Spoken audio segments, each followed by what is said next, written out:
Man, I thought that was cool. how fucked up is it that what's the name, Haywood, whatever his name is, shows up and immediately starts shooting at those kids. Like he doesn't say freeze. He doesn't say. He just jumps out with his gun and starts shooting at the children. He knows they got superpowers, man. He knows what needs to be done, right? The Michael Jordan meme. Fuck them kids. Like, it came out like that.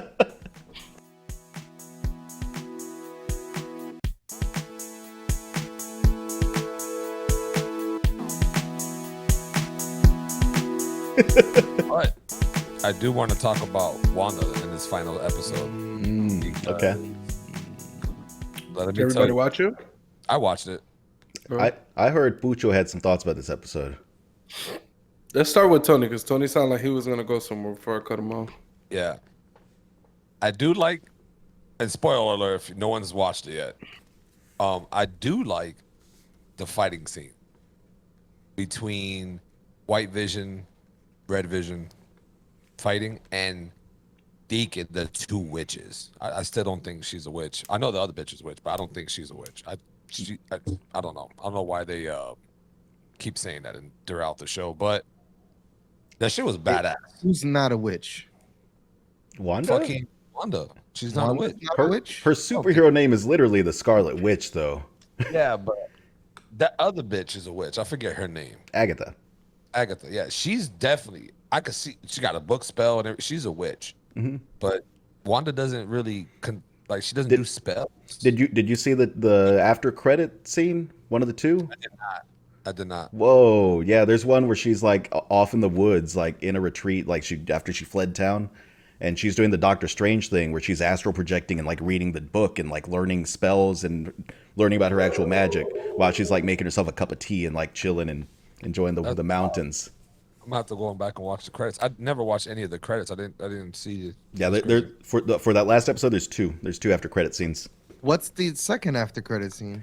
The second one is Monica goes and she talks to what are they? Scree, the Kroll. What are they, Poochel? I think it's the scroll. Yeah.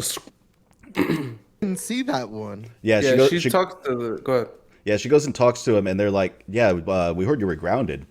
They want to meet with you." And she's like, "Where?" And she's like, "Up there." So like that's gonna play into Captain Marvel 2, I would imagine. Yeah. I'm assuming it's Nick Fury because Nick Fury's doing some kind of weird space shit or something right now, right? I don't know what he's up to. Yeah. Last thing I remembered is he got snapped. He got vanished. Yeah, I was trying I to don't even remember. remember him in the second Infinity in the Endgame. I don't remember him being there. There's one where he's like at like it looks like he's at a beach retreat, but then he like stands up and he's like in some like kind of like futuristic VR room or something. But I don't remember where that one takes place in the rest of the movies. Yeah, I do remember that now. But I also thought it was cool too that I thought her brother was gone, right? But niggas in the attic. Like I was like, oh shit, so he's been trapped. Like this is like a lot of because I just thought he just got off the show that he was done with, but nah, he's there freaking fighting Monica. I was like, damn. To the fight scene though. Man, I can't tell you how much I enjoyed the way that the Vision fight ended though. I think that Vision having a logic battle with the other Vision is the most appropriate way for Vision to defeat Vision. Like, Yeah, for sure. it's the only way that makes sense because Vision's not like he's not like a punchy. He's not like the Hulk where it's like Hulk smash and that's how he wins fights. He just smashes better than the other dude. Vision can kick some ass, but he's also just he's a big old nerd. He's made out of Jarvis and Ultron and the Mind Stone and whatever the fuck else. So like him just having a logic battle was really fitting. I really enjoyed that. I got like Steven Universe vibes. You guys have ever seen Steven Universe? I haven't watched it, but it seems like something that I'd like, and it seems right up Doey's alley. Actually, It's good. Doey likes all them cartoons. It's a cartoon. Mm-hmm. Yeah, it reminds. Well, it's like some mix between like Chowder and like Adventure Time or something like. Yeah, it's I don't know. People really like it, dude. It's amazing. The entire show is about like acceptance and like love being love, and like man, people were real salty about this because there were like implied same-sex relationships and like non-binary people appeared on the show and like there were like big punchy battles, but most of the time the way that they defeated like the big bad for the season was they just talked it out and they just talked about That's their awesome. feelings, and then it's like boom, and that's then how there's a happy resolution for everyone.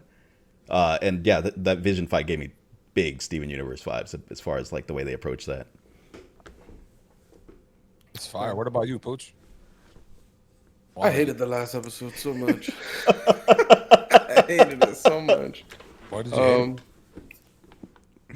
Because they did the thing that I'm always so upset that Marvel does, where they build up stuff that could be so cool, and then they just take it in a different direction, where it's just like, oh, nothing really mattered, nothing is really coming out of this, and we only did it for the hype, but it has no meaning. So like the Quicksilver thing, like, which who knows if they really want to like really go left with it still, but what they basically said is like, nah, he's just a random kid who lived in the neighborhood pretty much, And he just like happens that, to look like this dude from the X-Men series that Sony owned.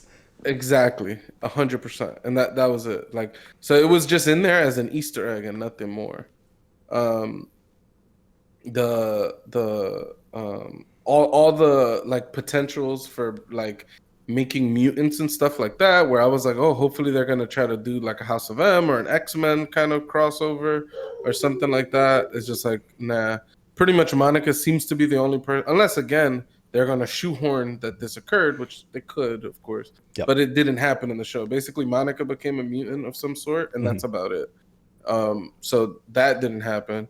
They didn't even delve into like parallel they didn't even like delve into like parallel universes or like the multiverse and stuff like that. So it's just like pretty much every single thing that I was like looking forward to, like the potentials of, they just said no on everything.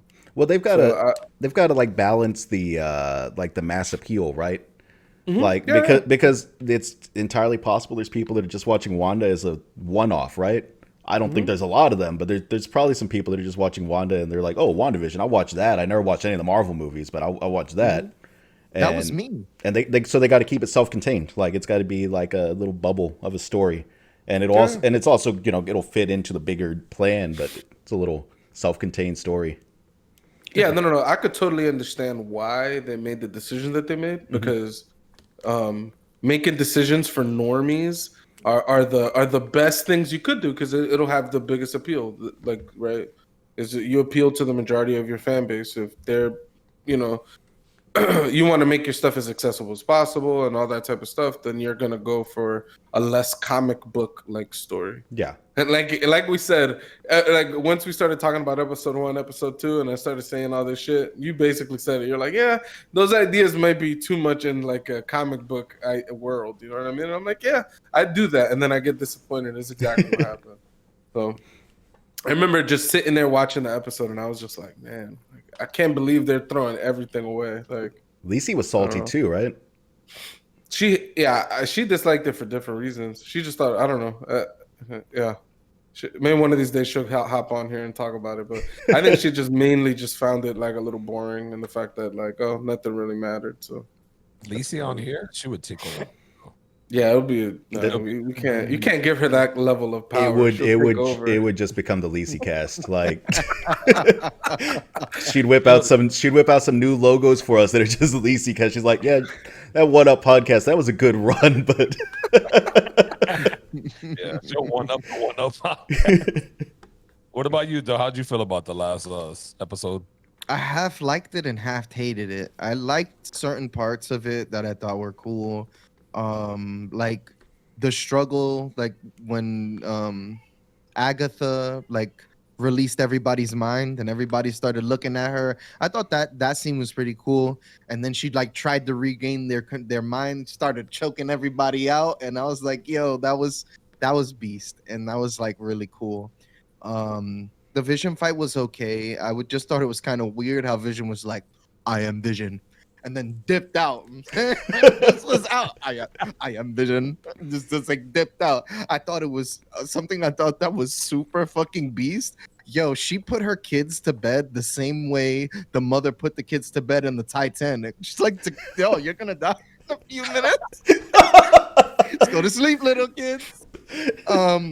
So I thought that was like super duper weird, but I feel like once again they have to tie it up. So they tied it up super neatly. I didn't like the end of the fight where she's like, I had runes set up this entire time. I'm like, you just learned about these runes last episode. Like, and now there's runes all over this hex. She's got power And over the Sorcerer Supreme, dude. I just felt like it was so convenient. Like, I was like, okay, I don't, I realized, I guess, because for me, I wanted more, and I was like, okay, what's the cliffhanger for this episode? Mhm. And then it's like, no, we're just gonna tie things up as neatly as possible, and we're gonna get the fuck up out of here. And that's basically what happened. And so I guess I was sad to see it go. I'm sad to see Kat Dennings go. Because she played such an important role in that episode. Mashed, bam, just rammed into the guy. They He gave didn't that die. they gave that girl 4 lines in the last episode. I know. I suspect that has to do with COVID. I would assume that has to do something with like the production and COVID, because I can't believe they didn't give her more than 4 words to say in that final episode. I'm glad I got to see her one last time. Got to see her away. She's alive. Apparently, no, of course she's alive, but they didn't even show her at the end. They were like, oh yeah, she doesn't stick around for debriefings. I was like, huh? That kind of doesn't make sense. For her to I didn't just even dip. notice that. You were really concerned about this character. Yeah, she said the Oh. briefings are for the weak. For the week, apparently, yeah. But I thought the way that they show Monica gets her powers by like getting shot, that was a little cheesy too. But I was like, okay, whatever. They want to show what kind of powers she has, and I guess she's gonna be super strong if you could shoot her and she doesn't die. You know what I mean? Well, She's like, there's Yeah, she can turn apparently she can turn kinetic energy and absorb it and redirect it and shit like that. So that was what she was doing with the bullets, I think, is the But I thought the scene with her and the children was pretty cool. man. I thought that was cool. How fucked up is it that what's his name, Haywood, whatever his name is, shows up and immediately starts shooting at those kids. Like he doesn't say freeze. He doesn't say. He just jumps out with his gun and starts shooting at the children. He knows they got superpowers, man. He knows what needs to be done, right? The Michael Jordan meme, fuck them kids. Like, it came out like that. Nah, but yeah, the episode was okay though. I mean, I didn't hate it, but it wasn't my favorite episode. But I did like the fighting scenes and all that. And then also I was confused at no, I think it was in the middle where they had Ag on the tree tied up and shit. Mhm. And I was thinking the Agatha. I call Agatha had her tied up on Oh yeah, like her.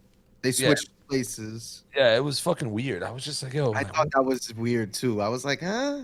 I Yeah. think it's interesting that that's the second time that they've shown zombies in the Marvel universe, because they showed him in Spider-Man Far From Home.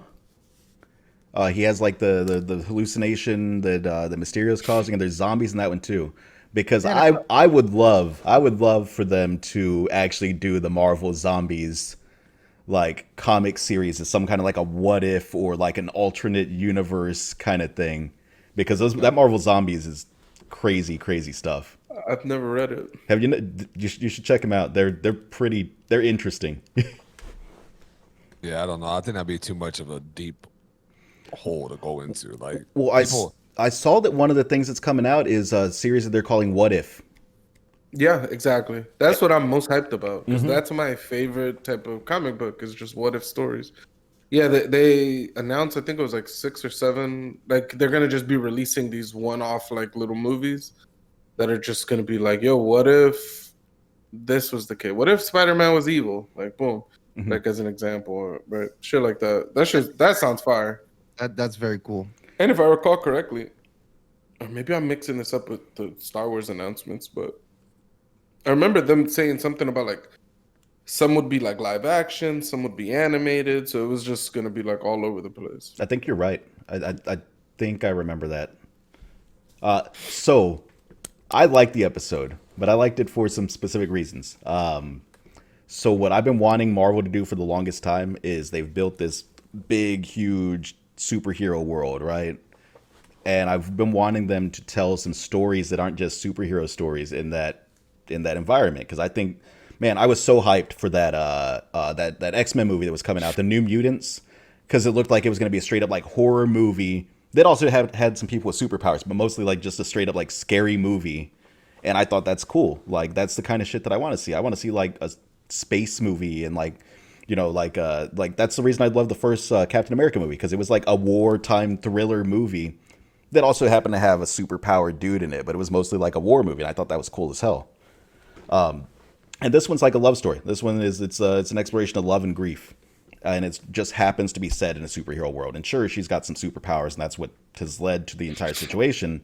But the entire story is just about her love and her grief for Vision and her brother and her family, and just it's almost like her dealing with the PTSD from like all these various traumatic events that she's just had piled onto her. So I liked it I liked it from that point of view. I like that they told a somewhat original story. It wasn't the same like Marvel cookie cutter movie that we get every year, which I enjoy the shit out of. Like, don't get me wrong, I love the popcorny, like eat popcorn in the movie theater and watch some Marvel special effects for an hour and a half movies. But I thought it was cool to get something kind of a new spin on some property. Yeah, for sure. No, it's really cool. I would like them to explore more unique stories like that. Like as an example, I think was it like Winter Soldier? They had like maybe I don't know if it was Winter Soldier or not, but the villain of that movie, it was like just somebody's like he's just pissed because his wife got killed in the Avengers 2, right? Yeah. Like there could be a whole movie in like that takes place like during that time period where Ultron's like just fucking up Sokovia. See, and buildings are falling down, and maybe they got to fight a couple robots, but it's just a story about a couple humans caught in this big bullshit, and they're just trying to get out. Like that'd be a cool movie. Like, and it's just a movie set inside the comic book world that doesn't deal directly with the characters that have superpowers. Like I don't know, and that's the cool shit. Like comic books, they be exploring stories like that often. So I don't know. Yeah, I was very excited for this show because of things like that. So. Wasn't there an entire series? What's the guy's name? Dave from Hydra or something like that? Or there's some comic miniseries that it's just about some random dude that's in Hydra. And just like him surviving all these like dangerous missions or some shit like that. They made a reference to it in like Deadpool 2. Like there's a guy that he doesn't kill in the big final battle scene, and he calls him by name, and he just knocks him out because like Deadpool and that dude in the comics were buddies. Like, but I don't know, man. I'd love to see something just completely stupid. Like, give me a Marvel just straight comedy movie. And it's about like an insurance adjuster that has to deal with like selling insurance to people in this world that almost ends or does end every year and a half or so. I would love that. What I would really like is like the Batman one where you're poor, so you're trying to make money by like doing bad stuff. You get fucked up by Batman one night, like you get caught doing some shit, you get fucked up by Batman. Now, all your bones are broken, so you're addicted to painkillers. The next week, you cop some drugs. Batman comes again to kick your ass.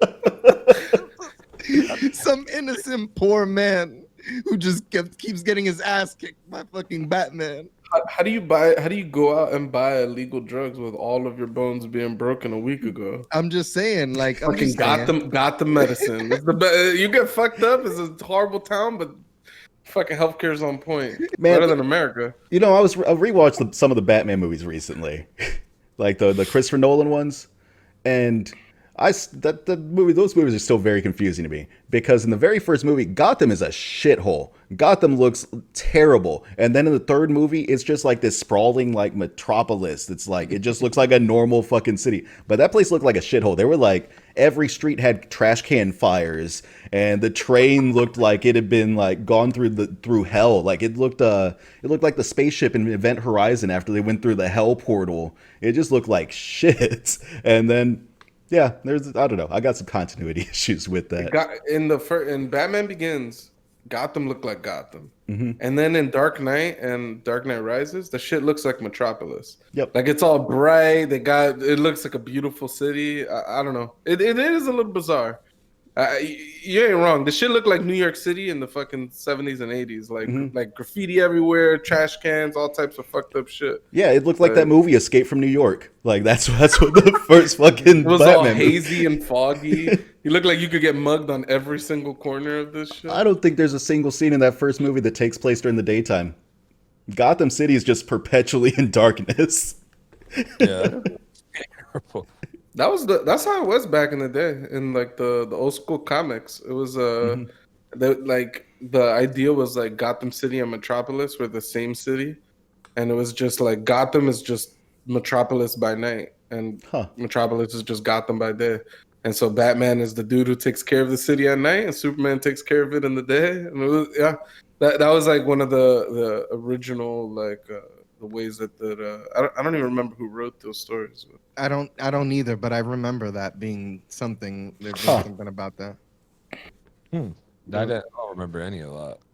Well, I didn't read too much of the comics either. So I mean, Yeah, no. This isn't me. I've never been a big reader of either of those comics. I'm a Marvel kid, so I never grew up reading DC. I remember the first time I bought a DC comic, I was in the 3rd grade. There was a Scholastic Book Fair, and there was a comic book there that just said "The Death of Superman." I think I was in 3rd or 4th grade, and I saw like a fucking stick with his cape, and it was all ripped up, and I said, I gotta buy this shit. And then I bought it, and it was the story where Doomsday kills Superman, and I was like, yo, this is crazy. It was one of the worst and best days of my life. I was like, yo, Superman died, yo. And then I was like, this is. Then there's like 4 Supermen after that, right? Yeah, I literally started reading Superman because of that one comic, and I read it for a little while. I think where that original theory comes from, there was a Superman cross Batman show. If I'm not correct, these niggas was in the same show together, just them. If I'm not correct, there was some sort of show like that. Also, God bless the Scholastic motherfucking Fair. All right, it's still probably the only reason I ever read books in school. And then somebody got the bright idea in that fucking place to start selling computer games. It was fucking over, bro. The day I was able to buy Roller Coaster Tycoon from the Scholastic Fair. Yo, I was the shizness in that class. I felt like the man when the teacher was like, "Oh, your books have gotten here, kids." Everybody's getting books. And Harry then they're Potter. like, that motherfucker hands me Roller Coaster Tycoon, the cool box art. And I was like, awesome. And everybody's like, how'd you get a video game? I'm like, look, they have a little section down here and there's some video games. But I missed that. I watched Captain Underpants. What? Fire when I was probably a little too old to be reading that, but I got that. Captain Underpants was the shit. I never read Captain Underpants. That shit was fire. My underpants based hero was Quailman. Quailman was my dude too. Y'all don't remember Quailman? From Not Doug? Mm-hmm. Doug, yeah. I can picture him, but not really. Not at all. Yo, what the fuck? He had a belt on his head? He did have a belt on his head. I was just picturing it, the little like the loop. That's fucking wild. Mateo. Yes, sir. You did mention something about loop or some I don't know what was that, a game or something you mentioned? Yeah, dude, Loop Hero. It's a weird game. It's super weird. Honestly, I still don't even know if I like the game yet, but I can't stop playing it. It's weird though. Like apparently like the world got forgotten. Like the Lich, is it the Lich? Pucho, you've been playing it too. I haven't gotten too far. I've only done like 5 runs. Yeah, I've done maybe 10. I haven't gotten very far in the game yet. Huh? So what is the loop for people that don't know shit of what the hell you're talking about? Like, what is the loop? So is it a PC game, a console game? I know it's on Steam. I don't think it's on anything else right now. But it's weird. It's like it's a weird mix of an RPG and a deck building game, and it's almost like if you're playing Dungeons and Dragons and you're the dungeon master but you're also the player at the same time, but you're not actually controlling the player. Because basically there's like this track. There's a randomly generated track, and your hero just walks around it, and there's a day and night, or there's a day cycle, and enemies spawn in. And if you don't put anything down, I think it's just slimes that spawn. And the more you go around, the more days pass, the faster the enemies will spawn in, or the more that will spawn in with each loop, and they get stronger. But you also, as you defeat them, you start gaining gear. And you can equip gear on your hero. You can you also get like these cards that are like, they build out the world. So then you can put down like some meadow places, and the meadows give you bonuses. Like you get like extra health regen. You get some materials. You can put down a vampire mansion, and it causes vampires to start spawning whenever you're fighting things around them, which I think is good because you get better gear or something from the vampires. I'm not sure what the point of putting the harder enemies is up yet. I think you get better gear or something though.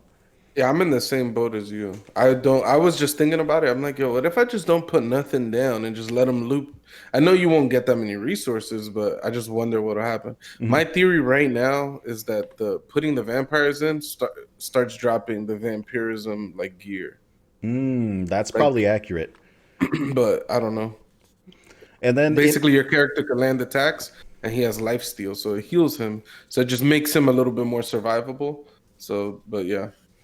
And it's, at a certain point, the boss for that loop spawns in. I have not fought the boss yet, because the only time I had the boss spawn in, I had the tiniest little sliver of life. I was like, dude's he's gonna one-shot me. I'm gonna get one swing at that dude, and he's gonna destroy me, and I'm gonna lose all my shit. You summon the boss? He just spawns in eventually on his own. Like there's an extra little counter, the little bar that goes across, and when it reaches the top level, it randomly spawns in the boss somewhere. And it's called Loop Hero because the game is like looping. It's just like a rectangle pretty much, and the character walks along that rectangular path, just nonstop. And then as he defeats enemies, you get like these cards, and you could place the cards onto the board, which is the world, and it starts to like build out the world. So you could add a village, you're adding things to the world. Nice. And then in between runs, you're building out this village that is full of people that somehow remember the world before it got destroyed or deleted or whatever. It's got this whole extra plot going on that I have not gotten through very much. So you're like rebuilding people's cognitions and stuff like that? Kind of. That's what it seems like, at least. Huh. Yeah. But like I said, I don't know. I still don't know how much I like the game. But it's addicting. It's easy to play too. I see why everyone's playing it on Twitch, because you can just have that game running on its own, and then you can be interacting with your stream and all that shit on like your other screen, and you can pause it and you can interact, and like it's made for streaming. Like the game is like designed for that streaming world. Have you guys ever been on Steam looking at a review and the person's like, no, fuck this game, don't ever buy it, and then you go to look at how many hours they've played, and they've played like 3,000 hours, and you're like, huh? I haven't had that experience. Yeah. That would be funny. I like some of the goofy options that the Loop Hero has though. Did you see there's a CRT option? So it'll mimic, like if you're playing it on a CRT monitor, it'll like have the little like the lines and like the echoes of like images and whatnot. Sometimes. Like so, I don't know. I'm sorry. Go ahead. Yeah, I'm flicking it back and forth right now. It even gives it like a curve to the edges, like how those tube TVs were. Like Dolly's camera up there. Yeah. You know what I love? Look what you can see. Oh, is that the one that's broken? No, this is the new one. When it came out for PS4, I got the whole band set again. Or is it still at the? It's still the same. It's got this. It's got the plastic, no rubber rim like you wanted. Yeah. But yeah, I was like, yeah, this is Who's the developers of Loop? Oh, dude, I've got no idea. Anyone got that pulled up? Yeah, no. I know that Devolver published it. It was a Devolver title. But I don't know if it's a Devolver game. Man, what's up? I love Devolver, but I feel like they're got the monopoly right now, and they're gonna become like EA of the fucking indie world. I was just, where was I reading this? I also saw that as well. I saw something about Anna Purina Games. What is Anna Purina? That must be another developer because that's all I They're hear. they're another they're They're like a another Devolver. publisher. Yeah, something like that. But they publish like a lot of walking simulators. Um, so like I think they did like the What Remains of Edith Finch. They did the Outer Wilds, which I stand by. That shit, that was my game of the year. I've I heard think I good things played it about that last one, year. man. Oh my god, that game is incredible. Okay. It's one of the best games I've ever played. Like, but they just publish a lot of games like that that aren't. Combat based. Yeah, they're just very like walking simulators, so to speak. And they were like basically just some indies were complaining about like it's super shitty that like the nowadays one of the only means of getting published is to get published by the Annapurna or Devolver are like one of the only two ways that you could like come out as an indie. Otherwise your game just gets buried under the billions of, not billions, but there's probably like tens of thousands of indies on Steam like a year. Dude, it's impossible to find new games to play on Steam. Like there's Yeah. just so many. Like if Yeah. you're not playing if you're not playing what everyone else is playing, if you're not playing what's popular, like trying to find a new game to play is damn near impossible. My little like my queue, my discovery queue is 90% trash every single time I go through it. Yeah, I think Yeah. that's what I think PlayStation has over Steam. That it's kind of, well, I like the old store, but I found a lot of games through PlayStation Store that I didn't know if I'd like. Even through their trailers and their format of like, hey, these are the small games that are coming out this year. That's how I found out about Enter the Gungeon. Bam, one of my top 5 games of all time. Like, Trash game. Hate that game, dude. I don't I know love why it. I hate that game so much, but I love it. I like it. I don't love it, but I like it. It has some of the things that I liked about like the Binding of Isaac, but I don't know. I I love I, it. I hate how weak you are in that game if you just don't get lucky. It's pretty Yes. shit. see, Binding of Isaac is Um, another one that I could not get into. I've Oh, definitely put man. more. I've Another definitely one put I more love. time into that one than Gungeon, though. Yeah. Nah. So freaking yeah, so the whole Steam thing too, it's like because we're like 4 fucking tangents deep right now. But the whole Steam thing too, like I've had this conversation with other friends where I'm like, yo, I miss